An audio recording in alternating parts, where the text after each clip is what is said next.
made it. All right, now, guess what today is? We hit a milestone, y'all. Okay, that's enough. I'm already tired. Okay, let me get comfortable. All right. Woo. Happy Sunday, y'all. Chris here. That's me. And guess what our milestone is today? Can you guess? Can you guess? Episode 10. Yeah, we made it. 10 episodes, okay? I just appreciate y'all stopping by. Y'all come through. We chop it up. You know, I thank y'all for that. So, how was y'all week? Y'all had a good week? Mine was pretty good. Can't complain. And even if I do, it's not going to change nothing. So might as well not, right? All right. Episode 10. Let's get into it. All right. What are we talking about today? Empaths and narcissists and the similarities. Yeah.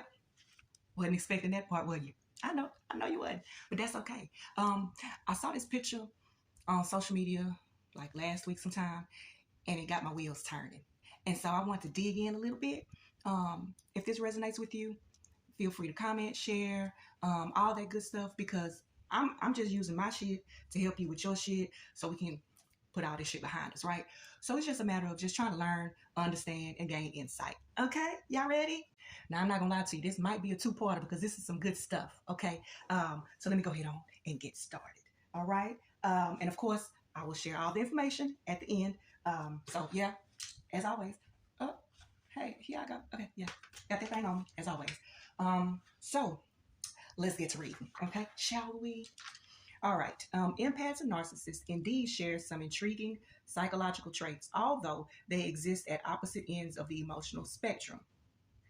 Empaths are individuals who absorb the world's joys and stresses like emotional sponges.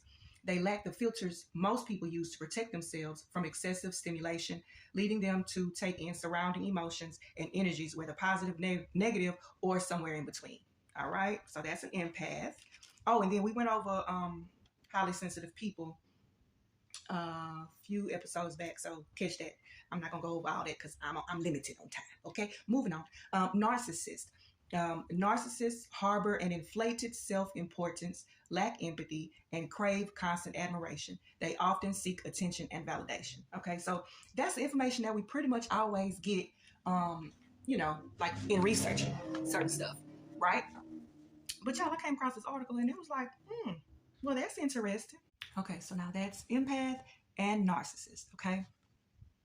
And, we tend to kind of hold on to certain labels, but baby, this shook me up. Listen, the problem comes when you lean one way or the other too much. Be too narcissistic and you inflate yourself and your goals too much to the point where it blinds you of reality and you hurt others on your way to the top. Be too empathetic and you start giving too much importance to others and their opinions, in effect, neglecting your own views and importance in the world. Narcissistic qualities in healthy amounts, okay? Keywords, people, keywords. In healthy amounts are actually required in order to thrive in this world. And so is empathy. It's a skill that's highly sought after in the workforce because being good at putting yourself in someone else's shoes assists you to know better what the customer, client, and your boss wants from you. Good stuff. Oh, come on. Y'all ready? Let's go. Let's keep on. Most empaths are raised by narcissistic parents. Although another result of narc parenting is that the child could also become a narcissist. So what drives a child to become more empathetic instead of narcissistic?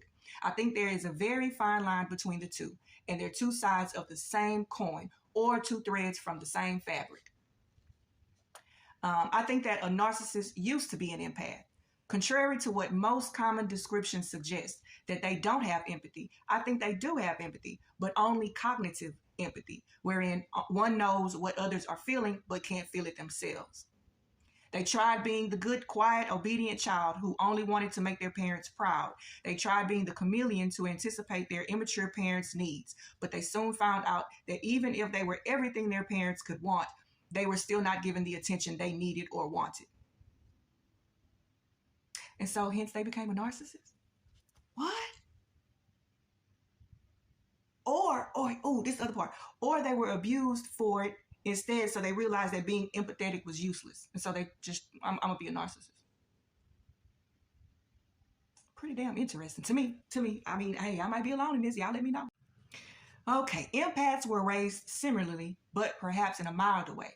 Maybe only one of their parents was emotionally immature while the other one provided stability. They got love and attention, but for the most part, it was very conditional on them ignoring their negative feelings so that they could keep the peace. The common thread between the narc and the empath is expectation. The empath expects that if they exert their boundaries, you won't like them anymore.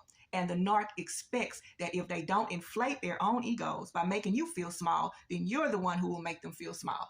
They got to beat you to it. I don't know, man. This was interesting to me.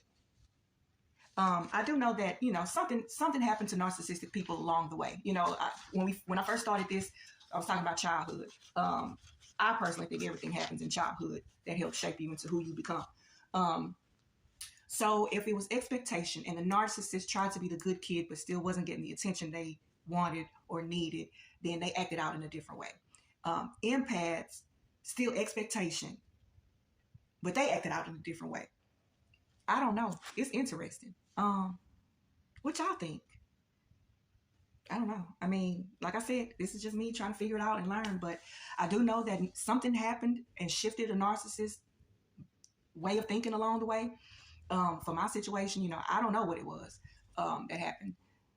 You know, nobody talks about the generational stuff like that. So I probably will never know what transpired to create the perfect storm like that. But I just thought this was interesting. So, all right, that's it. Until next time, y'all. Have a good week.